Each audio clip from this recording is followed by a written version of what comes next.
দ্বিতীয় অধ্যায়, ভক্তির প্রথম পর্যায়।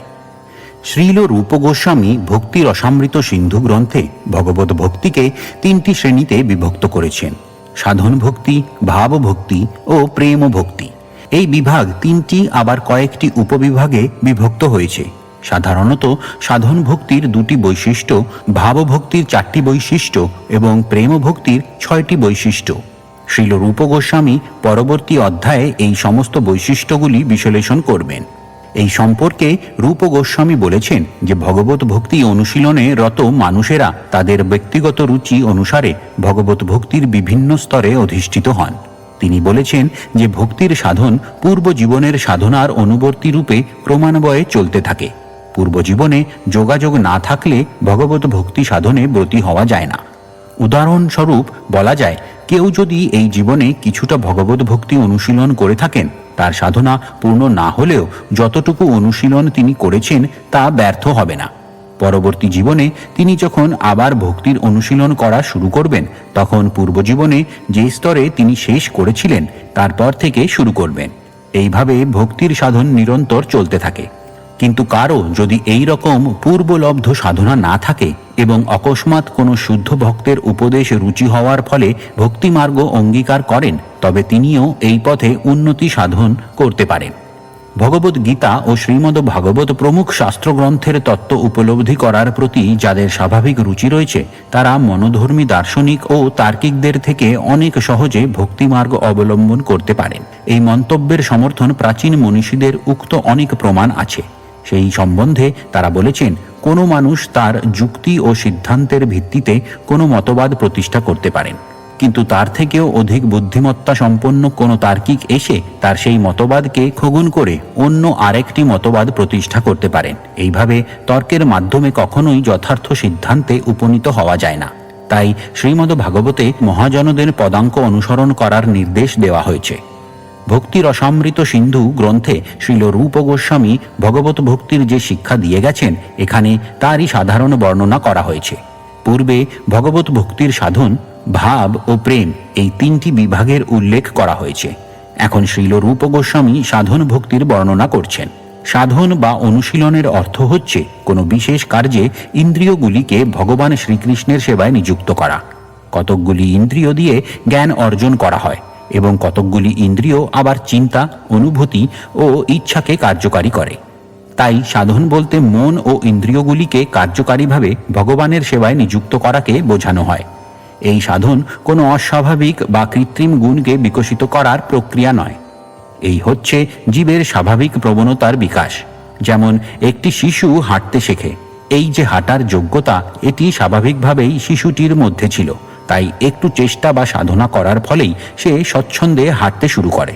তেমনি পরমেশ্বর ভগবানকে ভক্তি করার বৃত্তি প্রতিটি জীবের মধ্যেই স্বাভাবিকভাবে রয়েছে। আদিবাসীদের মতো অসভ্য মানুষেরা যখন প্রকৃতিতে কোনো অদ্ভুত ঘটনা ঘটতে দেখে, তখন তারা তার প্রতি তাদের সশ্রদ্ধ প্রণাম না জানিয়ে পারে না। তারা তখন বুঝতে পারে যে কোনো কিছু বিস্ময়জনক প্রদর্শন বা কার্যের পশ্চাতে কিছু শ্রেষ্ঠ বস্তু রয়েছে। তাই এই ভাবনা জড় কলুষের দ্বারা কলুষিত জীবের মধ্যে যদিও সুপ্তভাবে রয়েছে, সমস্ত জীবের মধ্যেও তা দেখতে পাওয়া যায়। জীবের চেতনা যখন জড় কলুষ থেকে মুক্ত হয়, সেই শুদ্ধ চেতনের বৃত্তিকেই বলা হয় কৃষ্ণ ভাবনামৃত বা ভগবত ভক্তি। শিশু যেমন অল্প একটু চেষ্টা করার ফলেই হাঁটতে শুরু করে, তেমনি কতকগুলি নির্দিষ্ট বিধির মাধ্যমে আমাদের মন ও ইন্দ্রিয়কে ভগবানের সেবায় নিযুক্ত করার ফলে আমাদের সুপ্ত ভগবত ভক্তি বা কৃষ্ণ ভাবনামৃত বিকশিত হয়। যার হাঁটবার যোগ্যতা নেই, সে শত চেষ্টা করেও হাঁটতে পারে না। তেমনি কেবল অনুশীলনের ফলেই কৃষ্ণ ভাবনামৃত বিকশিত হতে পারে না। প্রকৃতপক্ষে সেই রকম কোনো সাধন বা অনুশীলন নেই। কৃষ্ণ ভক্তি নিত্য সিদ্ধ, কিন্তু জীবের স্বাভাবিক আন্তরিক বৃত্তি বিকশিত করার জন্য কতকগুলি সাধনের প্রক্রিয়া আছে, যা আচরণ করার ফলে তার সুপ্ত ভক্তি জাগরিত হয়। এই অভ্যাসের নামই হচ্ছে সাধন ভক্তি। মায়া শক্তির বশীভূত প্রতিটি জীবই উন্মাদ। শ্রীমদ্ ভাগবতে বলা হয়েছে, সাধারণত বদ্ধ জীব উন্মাদ, কারণ সে সর্বদাই এমন সমস্ত কর্মে তৎপর যা তার বন্ধন ও ক্লেশের কারণ। আত্মা তার স্বরূপে সৎ, চিৎ ও আনন্দময়। জড় কার্যকলাপে লিপ্ত হয়ে পড়ার ফলে সে অসৎ, অচেতন ও নিরানন্দ হয়ে পড়েছে। তার এই দুর্দশার কারণ হচ্ছে তার বিকর্ম। বিকর্ম মানে হচ্ছে অনুচিত কর্ম। তাই সাধন ভক্তির অনুশীলন করা অবশ্য কর্তব্য, যার অর্থ হচ্ছে সকালে ভগবানের শ্রী বিগ্রহের মঙ্গল আরত্রিক করা, কতকগুলি জড় কার্যকলাপ বর্জন করা, শ্রী গুরুদেবকে প্রণাম করা এবং আরও অনেকগুলি বিধি নিষেধ মেনে চলা, যা পরে একে একে আলোচনা করা হবে। এই সমস্ত অনুশীলনগুলি আমাদের উন্মাদ রোগ সারাতে সাহায্য করবে। মনস্তবিদের পরিচালনায় যেমন মানুষের মানসিক রোগের নিরাময় হয়, তেমনি সাধন ভক্তি অনুশীলন করার ফলে বদ্ধজীবের ভবরোগ নামক উন্মত্ততার নিরাময় হয়। শ্রীমদ্ ভাগবতে স্কন্ধ ৭ অধ্যায় ১ শ্লোক নম্বর ৩২ নারদমুনি এই সাধন ভক্তির উল্লেখ করে যুধিষ্ঠির মহারাজকে বলেছেন, হে রাজন, যে কোনো উপায়েই হোক মনকে শ্রীকৃষ্ণের চিন্তায় মগ্ন রাখতে হবে। এরই নাম কৃষ্ণ ভাবনামৃত। আচার্য বা সদ্গুরুর কর্তব্য হচ্ছে কিভাবে শিষ্যের চিত্ত শ্রীকৃষ্ণে একাগ্র করা যায় তার ব্যবস্থা করা। এটি হচ্ছে সাধন ভক্তির প্রাথমিক স্তর। শ্রী চৈতন্য মহাপ্রভু এই উদ্দেশ্যে আমাদের এক প্রামাণিক কার্যক্রম দিয়ে গেছেন, যা হরে কৃষ্ণ মহামন্ত্র কীর্তনের ওপর আশ্রিত। এই কীর্তন এমনই দিব্য শক্তি সম্পন্ন যে তা সাধন করার ফলে শ্রীকৃষ্ণের প্রতি তৎক্ষণাৎ আসক্তি জন্মায়। এর ফলে সাধন ভক্তির সূত্রপাত হয়। যে কোনো উপায়েই হোক না কেন মনকে শ্রীকৃষ্ণে নিবিষ্ট করতে হবে। সন্তপ্রবর অম্বরীশ মহারাজ অত্যন্ত দায়িত্ব সম্পন্ন রাজা হওয়া সত্ত্বেও তার মনকে শ্রীকৃষ্ণে নিবিষ্ট করেছিলেন, এবং ঠিক তেমনভাবেই যে কোনো মানুষ তার মনকে ভগবানের শ্রী পাদপদ্মে একাগ্র করার সাধনা করার ফলে অনায়াসে তার স্বাভাবিক কৃষ্ণ ভাবনাকে পুনর্জাগরিত করতে পারেন। এই সাধন ভক্তিকেও দুটি ভাগে ভাগ করা যায়। প্রথম স্তরে বৈধি নামক সাধন ভক্তিতে শ্রী গুরুদেবের আজ্ঞা অথবা শাস্ত্রের নির্দেশ অনুসারে বিভিন্ন বিধির আচরণ করা অবশ্য কর্তব্য। এই সম্বন্ধে কোনো তর্ক অথবা সেই আজ্ঞা প্রত্যাখ্যান করার কোনো প্রশ্নই উঠতে পারে না। এই সমস্ত বিধি নিষেধগুলি পালন করা অবশ্য কর্তব্য। সাধন ভক্তির অপর স্তরটিকে বলা হয় রাগানুগা ভক্তি। অধিভক্তি আচরণ করার ফলে যখন শ্রীকৃষ্ণের প্রতি অনুরাগ জন্মায় এবং তার প্রতি আমাদের স্বাভাবিক প্রেমের প্রভাবে তার সেবা করার প্রবৃত্তি জন্মায়, তাকে বলা হয় রাগানুগাগ ভক্তি। যেমন ভক্তকে প্রতিদিন খুব সকালে উঠে ভগবানের আরতি করার নির্দেশ দেওয়া হয়, প্রথম প্রথম অনিচ্ছা সত্ত্বেও শ্রী গুরুদেবের আদেশ শিরোধার্য করে ভক্ত খুব সকালে উঠে ভগবানের আরতি করেন। এইভাবে ধীরে ধীরে ভগবানের প্রতি তার অনুরাগ বর্ধিত হয়। তিনি যখন এইভাবে অনুরক্ত হন, তখন আপনা থেকেই তিনি ভগবানের শ্রী বিগ্রহ সুন্দর করে সাজাতে চেষ্টা করেন, বিভিন্ন রকমের পোশাক তৈরি করেন এবং কিভাবে আরো ভালো করে ভগবানের সেবা করা যায় তার পরিকল্পনা করেন। এই স্তরের ভক্তি যদিও সাধনের অন্তর্গত, এই ভক্তি স্বতঃস্ফূর্ত অনুরাগজাত। এইভাবে সাধন ভক্তিকে দুটি ভাগে ভাগ করা যায়, বৈধি এবং রাগানুগা। বৈধি ভক্তির ব্যাখ্যা করে শ্রীল রূপ গোস্বামী বলেছেন, রাগ অথবা স্বতঃস্ফূর্ত প্রেমের দ্বারা অনুপ্রাণিত না হয়ে যখন কেবল গুরুদেবের আদেশ অথবা শাস্ত্রের নির্দেশ অনুসারে ভগবত সেবা হয়, সেই বাধ্যবাধকতামূলক ভগবত সেবাকে বৈধি ভক্তি বলা হয়। শ্রীমদ্ ভাগবতে স্কন্ধ ২ অধ্যায় ১ শ্লোক নম্বর ৫ শ্রীল শুকদেব গোস্বামী যখন মুমূর্ষ মহারাজ পরীক্ষিতকে তার কর্তব্য সম্বন্ধে উপদেশ দিচ্ছিলেন, তখনও এই বৈধি ভক্তির তত্ত্ব বর্ণিত হয়েছে। মহারাজ পরীক্ষিত তার মৃত্যুর ঠিক ১ সপ্তাহ পূর্বে শ্রীল শুকদেব গোস্বামীর দর্শন লাভ করেন। তখন মহারাজ পরীক্ষিত মৃত্যুর পূর্বে কি করা কর্তব্য সেই বিষয়ে চিন্তিত ছিলেন। সেই সময় অনেক মুনি ঋষি সেখানে সমবেত হয়েছিলেন, কিন্তু তারা কেউই তাকে উপযুক্ত উপদেশ দিতে পারেননি।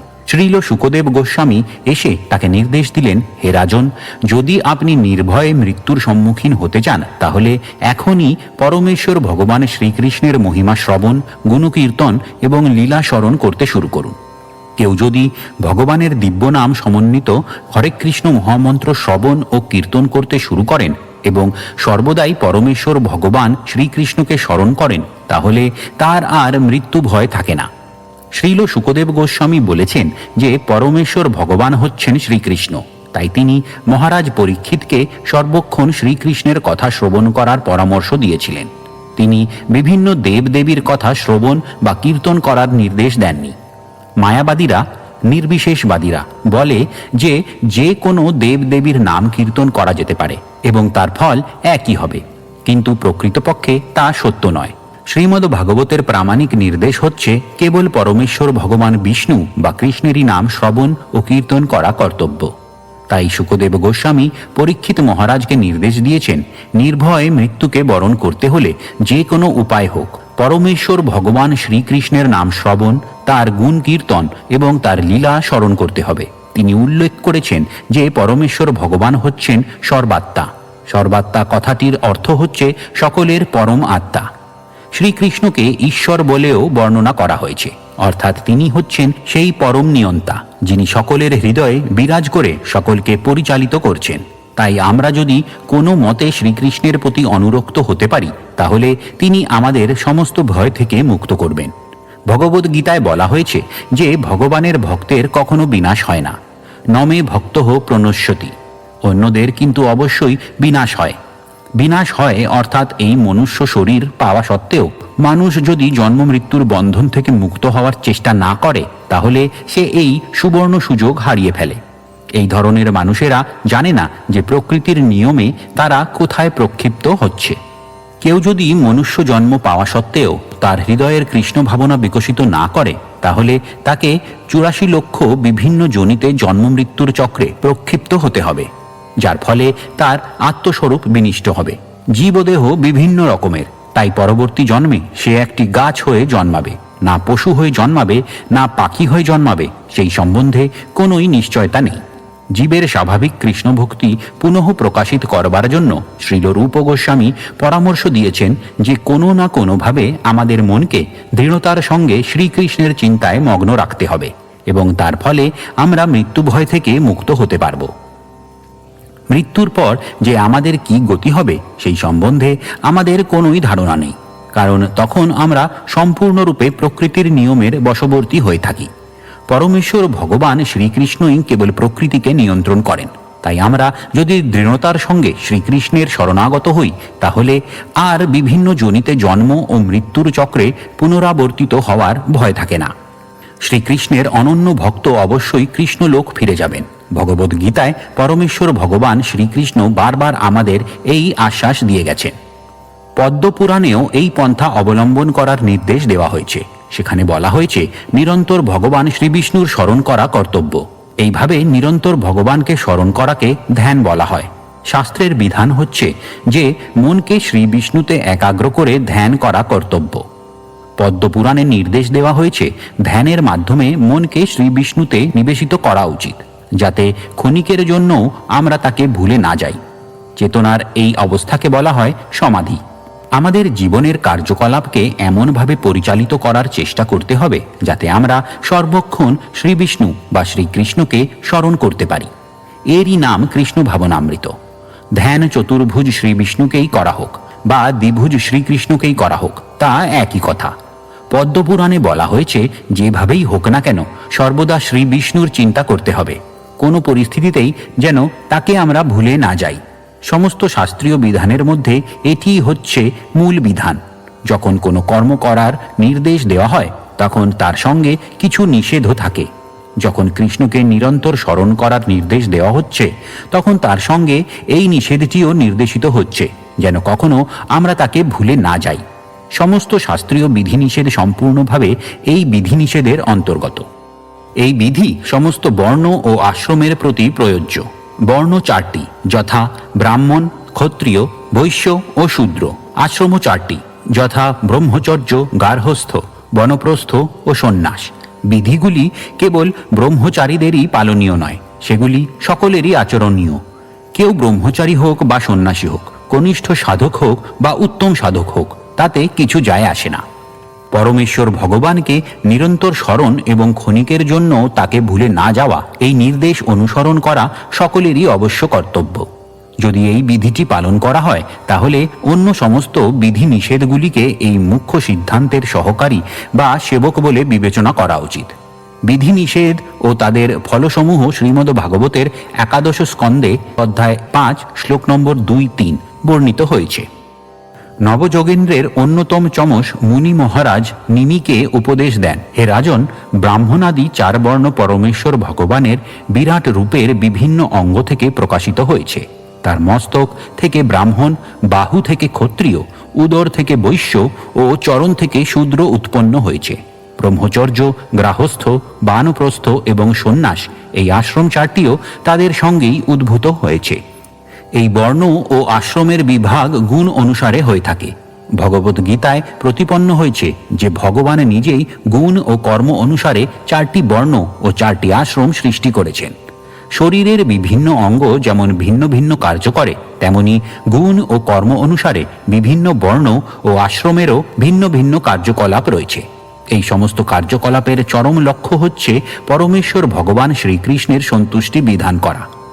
ভগবত গীতায় প্রতিপন্ন হয়েছে ভগবানই পরম ভোক্তা। সুতরাং বর্ণ আশ্রম নির্বিশেষে সমস্ত কার্যকলাপের মাধ্যমে তার সন্তুষ্টি বিধান করাই সকলের পরম কর্তব্য। শ্রীমদ্ ভাগবতেও সেই তত্ত্ব প্রতিপন্ন করে বলা হয়েছে, সকলেরই উচিত তার কর্তব্য কর্ম করা, কিন্তু কর্তব্য কর্মের পূর্ণতা নির্ভর করে ভগবানকে কতটা সন্তুষ্ট করা গেছে তার ওপরে। এখানে নির্দেশ দেওয়া হয়েছে যে স্বীয় বর্ণ ও আশ্রম অনুসারে কর্ম করে পরমেশ্বর ভগবানের সন্তুষ্টি বিধান করা উচিত, তা না হলে নিম্নতর পশুজনিতে অধঃপতিত হতে হবে। উদাহরণস্বরূপ বলা যায়, ভগবানের মস্তক থেকে উৎপন্ন হয়েছেন যে ব্রাহ্মণ, তার কর্তব্য হচ্ছে দিব্য বৈদিক মন্ত্র বা বাণীর প্রচার করা। ব্রাহ্মণ যেহেতু ভগবানের মুখ, তাই তার কর্তব্য হচ্ছে শব্দ ব্রহ্মের প্রচার করা এবং ভগবানের হয়ে ভোজন করা। বৈদিক বিধান হচ্ছে ব্রাহ্মণ যখন ভোজন করেন তখন তার মাধ্যমে ভগবান ভোজন করেছেন বলে মনে করা উচিত, কিন্তু তার অর্থ এই নয় যে ব্রাহ্মণ ভগবানের হয়ে ভোজন করার নাম করে সারাক্ষণ কেবল ভোজনই করতে থাকবে এবং সমস্ত পৃথিবী জুড়ে ভগবানের বাণী প্রচার করার কাজ কিছুই করবে না। প্রকৃতপক্ষে যিনি ভগবানের বাণী প্রচার করেন তিনি পরমেশ্বর ভগবান শ্রীকৃষ্ণের অত্যন্ত প্রিয়। এই সত্য ভগবত গীতাতেই প্রতিপন্ন হয়েছে। এই ধরনের প্রচারকই হচ্ছেন যথার্থ ব্রাহ্মণ এবং তাই তাকে ভোজন করানোর মাধ্যমে সরাসরিভাবে ভগবানকে ভোজন করানো হয়। তেমনি ক্ষত্রিয়ের কর্তব্য হচ্ছে মায়ার আক্রমণ থেকে জনসাধারণকে রক্ষা করা। মহারাজ পরীক্ষিত যখনই দেখলেন যে একজন শূদ্র গৌবধ করতে উদ্যত হয়েছে, তিনি তৎক্ষণাৎ সেই শূদ্র রাজবেশী দুষ্ট কলিকে বিনাশ করার জন্য তরবারি কোষমুক্ত করেন। এটি হচ্ছে ক্ষত্রিয়ের প্রধান কর্তব্য। রক্ষণ করবার জন্য হিংসার আবশ্যকতা আছে। ভগবত গীতায় শ্রীকৃষ্ণ অর্জুনকে জনসাধারণকে রক্ষা করার উদ্দেশ্যে কুরুক্ষেত্রের যুদ্ধভূমিতে হিংসা করার জন্য সরাসরিভাবে আদেশ দিয়েছিলেন। বৈশ্যের কর্তব্য হচ্ছে কৃষি, গৌরক্ষা ও ব্যবসা বাণিজ্য করা। শ্রমিক বা শূদ্রবর্ণের অন্তর্ভুক্ত হচ্ছে তারা, যাদের ব্রাহ্মণ, ক্ষত্রিয় বা বৈশ্যের মতো উন্নত বুদ্ধিমত্তা নেই এবং তাই তাদের কর্তব্য হচ্ছে তাদের শারীরিক কার্যক্ষমতা দিয়ে উচ্চতর বর্ণের লোকদের সাহায্য করা। এইভাবে এই বিধির মাধ্যমে সব কয়টি বর্ণের মধ্যে পূর্ণ সহযোগিতা থাকে এবং সকলেই পারমার্থিক প্রগতি সাধনে সমর্থ হয়। উপরোক্ত সহযোগিতার অভাবের ফলেই সমাজের পতন হয়। সেটি কলহের যুগ, কলির পরিস্থিতি। কেউই তার কর্তব্য করছে না, কিন্তু তারা সকলেই ব্রাহ্মণ অথবা ক্ষত্রিয় বলে অভিমান করছে, কিন্তু প্রকৃতপক্ষে এই ধরনের মানুষদের কোনো পদমর্যাদা নেই। তারা কৃষ্ণ বহির্মুখ, কেননা তারা কৃষ্ণ ভাবনায় ভাবিত নয়। তাই এই কৃষ্ণ ভাবনামৃত আন্দোলনের উদ্দেশ্য হচ্ছে সমগ্র মানব সমাজকে সর্বাঙ্গ সুন্দর করে গড়ে তোলা, যাতে সকলেই তাদের সুপ্ত কৃষ্ণ ভাবনামৃত বিকশিত করে সুখী হতে পারে এবং সমগ্র বিশ্বের যথার্থ মঙ্গল সাধন করতে পারে। পরমেশ্বর ভগবান শ্রীকৃষ্ণ উদ্ধবকে উপদেশ দিয়েছিলেন যে বর্ণাশ্রম ধর্ম পালন করলে ভগবান তৃপ্ত হন এবং তার ফলে সমাজ জীবনের সমস্ত আবশ্যকীয় বস্তুগুলি পর্যাপ্ত রূপে সুলভে প্রাপ্ত হওয়া যায়। কারণ পরমেশ্বর ভগবান সমস্ত জীবকে পালন করেন। সমস্ত সমাজ যদি স্বীয় কর্তব্য পালনে প্রবৃত্ত হয় এবং কৃষ্ণ ভাবনায় ভাবিত হয়, তাহলে সেই সমাজের প্রতিটি সদস্যই যে পরম সুখ ও শান্তিতে তাদের জীবন যাপন করবে সেই সম্বন্ধে কোনো সন্দেহ নেই। জীবনের সমস্ত অভাবগুলি তখন মিটে যাবে। সমস্ত পৃথিবী তখন বৈকুণ্ঠে পরিণত হবে। এমনকি ভগবত ধাম না গিয়েও কেবল শ্রীমদ্ ভাগবতের নির্দেশ পালন করে এবং কৃষ্ণ ভাবনায় ভাবিত কর্তব্যসমূহ আচরণ করে সমগ্র মানব সমাজ সর্বতোভাবে সুখী হতে পারে। শ্রীমদ্ ভাগবতে স্কন্দ অধ্যায় 11-27 শ্লোক নম্বর 49 ভগবান বলেছেন, হে উদ্ধব, সব মানুষই হয় শাস্ত্রসম্মত কার্যকলাপে, নয়তো জড়জাগতিক কার্যকলাপে লিপ্ত। এই কার্যকলাপের ফলে তারা যদি কৃষ্ণ ভাবনায় উদ্বুদ্ধ হয়ে আমার আরাধনা করে, তাহলে তারা আপনা থেকেই ইহলোকে ও পরলোকে পরম আনন্দ উপভোগ করতে পারে। সেই সম্বন্ধে কোনো সন্দেহ নেই। শ্রীকৃষ্ণের এই উক্তি থেকে আমরা এই সিদ্ধান্তে উপনীত হতে পারি যে কৃষ্ণ ভাবনায় ভাবিত হয়ে কর্ম করলে সকলেরই সমস্ত অভীষ্ট সিদ্ধ হবে। এই কৃষ্ণ ভাবনামৃত আন্দোলন এতই উত্তম যে কাউকেই ব্রাহ্মণ, ক্ষত্রিয়, বৈশ্য, শূদ্র অথবা ব্রহ্মচারী, গৃহস্থ, বানপ্রস্থ, সন্ন্যাসী ইত্যাদি কোনো উপাধিরই অন্তর্গত হতে হয় না। বর্ণাশ্রম বা বৃত্তি নির্বিশেষে যিনি যেখানে আছেন সেখান থেকেই সকলে ভগবানের সেবায় যুক্ত হতে পারেন।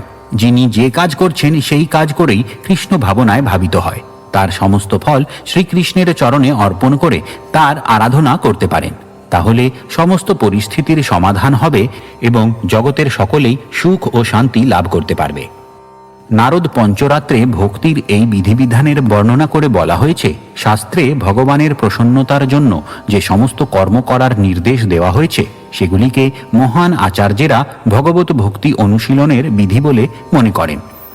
যদি কেউ সদ্গুরুর আশ্রয়ে নিয়মিতভাবে এই নির্দেশ অনুসারে ভগবত সেবার আচরণ করেন, তাহলে অচিরেই তিনি শুদ্ধ ভগবত প্রেমময় সেবাভাব প্রাপ্ত হবেন।